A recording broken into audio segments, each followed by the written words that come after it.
Bonjour. Dans cette vie, il est si facile de nous bercer d'illusions.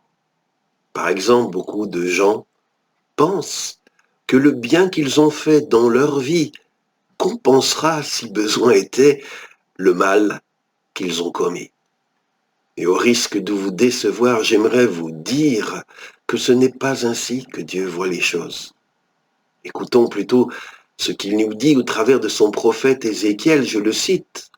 Dieu dit, si un homme juste se met un jour à agir mal, le bien qu'il a fait avant ne le sauvera pas. Ainsi dit Dieu, la bonne conduite d'un homme juste ne lui permettra pas de rester en vie le jour où il fera le mal. Faire ce qui est juste, c'est très bien, mais cela ne saurait rattraper ou compenser le mal que nous commettons. C'est ce que nous enseigne la Bible. La seule chose, nous dit les Saintes Écritures, qui puisse effacer le mal qu'on commet dans notre vie, c'est d'abord de reconnaître notre péché et de le regretter. Et ensuite, de se tourner vers Jésus, car il est écrit dans l'évangile de Matthieu, chapitre 1, verset 21.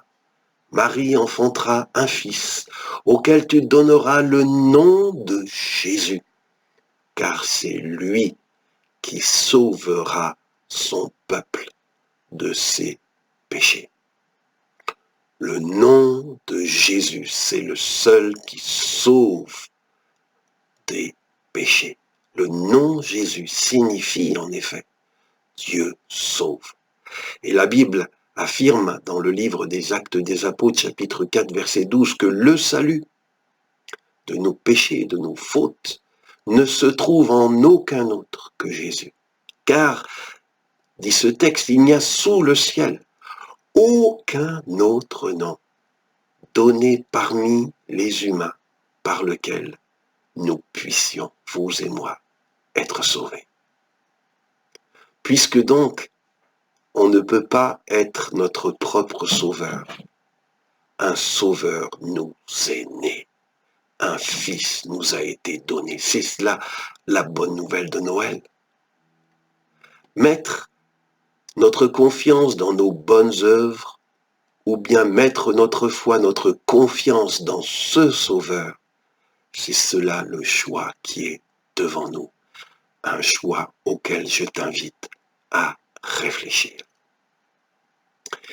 Si cette méditation vous a été profitable, sachez que vous pouvez me retrouver, si vous le souhaitez, chaque mercredi sur cette page ou cette chaîne pour un nouveau partage. Alors, que Dieu vous bénisse et à bientôt.